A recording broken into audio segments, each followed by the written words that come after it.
चिराग पासवान पहुंचे गया। चाकंद में आयोजित चुनावी सभा में हुए शामिल कार्यकर्ताओं ने किया जोरदार स्वागत। चिराग को सुनने के लिए उमड़ी भारी भीड़।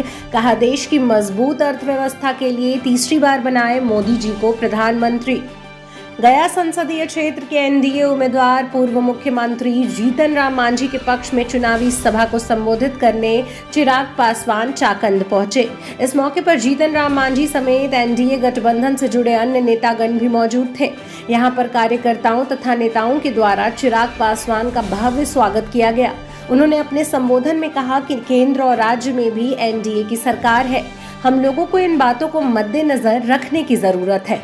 उत्तर प्रदेश में बनी डबल इंजन की सरकार को देखिए, कैसे वह डबल इंजन की सरकार उत्तर प्रदेश को विकास की तीव्र गति देने का कार्य कर रही है। जरूरी है हम लोगों को भी ऐसे नेताओं को चुनकर भारत के संसद में भेजने का, जो आगे वाले दिनों में इस डबल इंजन की सरकार को गति देने का काम करे। इस बात में किसी को कोई संदेह नहीं है कि 4 जून को जब परिणाम आएंगे तो आदरणीय नरेंद्र मोदी जी तीसरी बार देश के प्रधानमंत्री बनेंगे। इसमें कहीं कोई संदेह नहीं है। उसके बाद जो बिहार में विधानसभा के चुनाव होंगे तो यहाँ भी हमारी सरकार बनेगी, इस बात में भी कोई संदेह नहीं है। तो जब यह डबल इंजन की सरकार आने वाले 5 वर्षों में बिहार और केंद्र का नेतृत्व करेगी, ऐसे में हम लोगों के जरूरी है मुख्य धारा के साथ जुड़े रहना। अपने क्षेत्र के विकास के लिए जरूरी है, अपने प्रदेश के विकास के लिए ऐसे नेता को चुनकर हम लोग भारत के संसद में भेजें कि जिसमें महत्वपूर्ण योगदान जिनका हो। साथियों, आज तीसरी बार हमारे प्रधानमंत्री जी का प्रधानमंत्री बनना भी देश की अर्थव्यवस्था के लिए जरूरी है। आज कौन से पायदान पर देश की अर्थव्यवस्था है? आज हम लोग 5वें नंबर पर है। अगले 5 सालों में हम लोग तीसरे नंबर पर होंगे। विकास होता है और जब क्षेत्र का आर्थिक विकास होता है, हर गरीब व्यक्ति के हाथ में प्रति व्यक्ति आय में वृद्धि होती है। इसमें हम सब गरीबी रेखा से बाहर निकलने का काम करते हैं। यह सोच हमारे प्रधानमंत्री जी की, यह सोच हमारे गठबंधन के हर एक साथी की है कि किस तरीके से बिहार को विकसित राज्य बनाया जा सके, अधिकांश लोगों को गरीबी रेखा से बाहर निकाला जा सके। बिहार को बिहारी होने पर गर्व करने की बात है, अभिमान करने की बात है। श्री पासवान ने कहा, कई लोग हैं यहाँ पर जो भ्रमित करने का प्रयास करेंगे।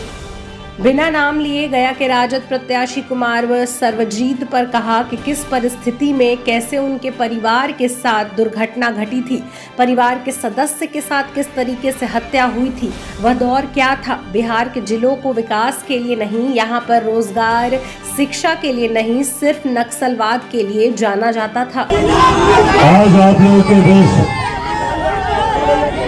एक बहुत ही खास उद्देश्य से आया हूं। आप सब जानते हैं कि बिहार में पहले चरण का मतदान आगामी 19 तारीख को होने जा रहा। ये चुनाव निर्धारित करेंगे हम लोगों के आने वाले 5 साल का भविष्य। हम लोगों ने एक करके कई ऐसे इसके पूर्व में 5 साल भी हम लोगों ने देखे, बिहार सरकार के तौर पर हम लोगों ने देखे, अलग अलग गठबंधन आए तब भी हम लोगों ने देखे। पर हकीकत ये रही कि जिस तरीके से बिहार को आगे बढ़ना चाहिए था, बिहार और बिहारी आगे नहीं बढ़ पाए। आज जब ये लोकसभा का चुनाव है और एक ऐसा चुनाव जहां पर डबल इंजन की सरकार है, ये लंबे समय के बाद हम लोग को ये मौका मिला है जहां पर केंद्र की तर्ज में राज्य में भी सरकार है। हम लोगों को इन बातों को मद्देनजर रखने की जरूरत है, समझने की जरूरत है कि क्यों बाकी के राज्य तीव्र गति से आगे बढ़े। हाल फिलहाल में उत्तर प्रदेश में बनी डबल इंजन की सरकार को देखिए, कैसे वो डबल इंजन की सरकार उत्तर प्रदेश को विकास की तीव्र गति देने का कार्य कर रही है। ऐसे में जरूरी है हम लोगों को भी ऐसे नेताओं को चुनकर भारत की संसद में भेजने का, जो आने वाले दिनों में इस डबल इंजन की सरकार को गति देने का काम करे। इस बात में किसी को कोई संदेह नहीं है कि 4 जून को जब परिणाम आएंगे तो उन परिणामों के बाद पुनः हमारे मौजूदा प्रधानमंत्री आदरणीय नरेंद्र मोदी जी तीसरी बार देश के प्रधानमंत्री बनेंगे, इसमें कहीं कोई संदेह नहीं। संदेह इस बात में भी नहीं है कि उसके बाद जो बिहार में विधानसभा के चुनाव होंगे, पुनः बिहार में एनडीए की सरकार बनेगी, इस बात में भी कोई संदेह नहीं है। तो जब ये डबल इंजन की सरकार आने वाले 5 वर्षों में बिहार और केंद्र का नेतृत्व करेगी, ऐसे में हम लोगों के लिए जरूरी है मुख्य धारा के साथ जुड़े रहना। जरूरी है अपने क्षेत्र के विकास के लिए, जरूरी है अपने प्रदेश के विकास के लिए ऐसे नेता को चुनकर हम लोग भारत की संसद में भेजें जो इस डबल इंजन की सरकार का महत्व साथी हो, महत्वपूर्ण योगदान जिनका हो। साथियों, आज तीसरी बार हमारे प्रधानमंत्री जी का प्रधानमंत्री बनना भी देश की अर्थव्यवस्था के लिए जरूरी है। आज हमारे देश की अर्थव्यवस्था 5वें नंबर पर है। एक दशक पहले हम लोग जानते भी नहीं थे कि भैया कौन से पायदान पर देश की अर्थव्यवस्था है। आज हम लोग 5वें नंबर पर हैं। अगले 5 सालों में हम लोग तीसरे नंबर पर होंगे। देश की ये मजबूत होती अर्थव्यवस्था न सिर्फ देश को मजबूती देती है, बल्कि हम लोग के राज्य का राजस्व भी बढ़ता है। जब राज्य का राजस्व बढ़ता है तो अपने क्षेत्र का आर्थिक विकास होता है, और जब क्षेत्र का आर्थिक विकास होता है तो हर गरीब व्यक्ति के हाथ में ज्यादा पैसा आता है। हर गरीब व्यक्ति के हाथ में प्रति व्यक्ति आय में वृद्धि होती है। इससे हम सब गरीबी रेखा से बाहर निकलने का काम करते हैं। ये सोच हमारे प्रधानमंत्री जी की, ये सोच हमारे गठबंधन के हर एक साथी की है कि किस तरीके से बिहार को एक विकसित राज्य बनाया जा सके, अधिकांश लोगों को गरीबी रेखा से बाहर निकाला जा सके। चिराग पासवान खुद गठबंधन के तमाम साथियों के साथ बिहार फर्स्ट और बिहारी फर्स्ट की बात करता है। बिहार फर्स्ट, बिहारी फर्स्ट बिहार को विकसित राज्य बनाने का रास्ता है। बिहार फर्स्ट, बिहारी फर्स्ट हर बिहारी को बिहारी होने पर घर देने की बात करता है, अभिमान करने की बात करता है।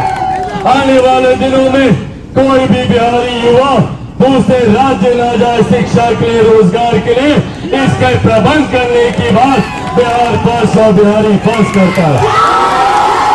हमारे युवाओं को अपने ही राज्य में बेहतर शिक्षा मिले, अपने ही राज्य में बेहतर रोजगार मिले, अपने ही राज्य में बेहतर स्वास्थ्य सेवाएं मिले, इसकी बात बिहार फर्स्ट और बिहारी फर्स्ट करता है। साथियों, आज आप लोगों से ये आग्रह करने आया हूं। जैसा मेरे साथी ने अभी बताया, कई लोग हैं यहाँ पर जो भ्रमित करने का प्रयास कर रहे हैं। कई ऐसे लोग जिन्होंने सिर्फ जात पात धर्म मजहब की राजनीति करने का कार्य किया, जिन्होंने हम लोगों को जाति में बांटकर बिहार के युवाओं का भविष्य बर्बाद किया, महिलाओं के सम्मान को ठेस पहुंचाने का काम किया, बुजुर्गों के हक अधिकारों को छीनने का काम किया। ऐसे में जरूरी है हम लोगों को एकजुट होकर ऐसे लोगों को चिन्हित करना। कई लोग हैं जो यहाँ पर भ्रम फैलाकर हम लोगों को एक दूसरे से अलग करने का प्रयास कर रहे हैं। मैं उनकी पृष्ठभूमि के बारे में नहीं जाना चाहता। मैं नहीं जानना चाहता कि भैया कब किस परिस्थिति में कैसे उनके परिवार के साथ दुर्घटना घटी थी, परिवार के सदस्य के साथ, उनके पिता के साथ किस तरीके से हत्या हुई, पर वो दौर क्या था, किस तरीके से उस वक्त बिहार के अधिकांश जिले नक्सल से प्रभावित होते थे, किस तरीके से बिहार के जिलों को विकास के लिए नहीं, यहाँ पर रोजगार शिक्षा के लिए नहीं, सिर्फ नक्सलवाद के लिए जाना जाता था, और आज बिहार को जाना जाता है। गया को जाना जाता है तो यहाँ पर हमारे केंद्रीय गृह मंत्री आते हैं, यहाँ पर अमित शाह जी आते हैं, यहाँ पर हमारे प्रधानमंत्री आदरणीय नरेंद्र मोदी जी अपना आशीर्वाद देने का काम करते हैं। आज उस सोच से गया को हम लोग आगे बढ़ाने का कार्य कर रहे हैं। इसीलिए साथियों, यह आग्रह आप सबसे करूंगा, बिना भ्रमित हुए सिर्फ एक लक्ष्य को दिमाग में रखने की जरूरत है, सिर्फ बिहार के भविष्य को दिमाग में रखने की जरूरत है, विकसित बिहार के निर्माण को बिहार दिमाग में रखने की जरूरत है, महिलाओं के सम्मान को, बुजुर्गों के अधिकार को और मेरे तमाम युवा साथियों के बेहतर भविष्य को अपने दिमाग में रखने की जरूरत है। और इसके मुझे समझाना था 12:30 बजे ही हो रहा है, हम लोग समय नहीं बर्बाद करेंगे। सिर्फ और सिर्फ हम आप लोगों से यहाँ पर अनुरोध करना चाहेंगे कि जो आज अध्यक्षता संजीव पासवान जी कर रहे हैं और मुनेश्वर पासवान जी संचालन कर रहे हैं और चिराग जी माननीय सांसद राज्य अध्यक्ष आए हुए हैं, श्रीमती रानी चौधरी जी और यहाँ पर हैं। आप लोगों से यही अनुरोध करना है कि ये जो चुनाव है ये राष्ट्रीय हमारे जो नेता हैं माननीय नरेंद्र मोदी जी उनका चुनाव है।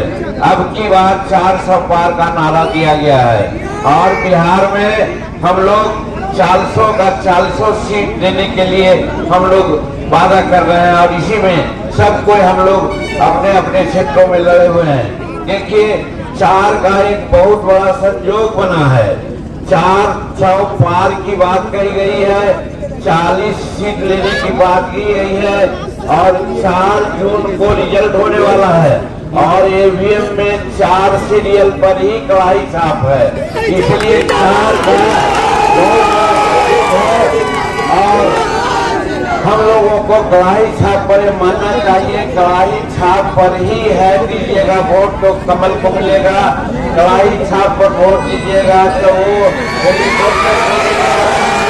कड़ाई छाप पर वोट दीजिएगा तो तेल को मिलेगा, कड़ाई छाप पर दीजिएगा तो सिलेंडर को मिलेगा। कहने का मतलब यहाँ का 5 जो हम लोग साथी हैं उसका सिंबल कड़ाई है, इसलिए 19 तारीख को कड़ाई छाप पर वोट दीजिए, नरेंद्र मोदी जी को और नीतीश कुमार जी को हाथों को मजबूत कीजिए और फिर जैसा कि मुकेश जी ने कहा बिहार का भविष्य चिराग साहब हैं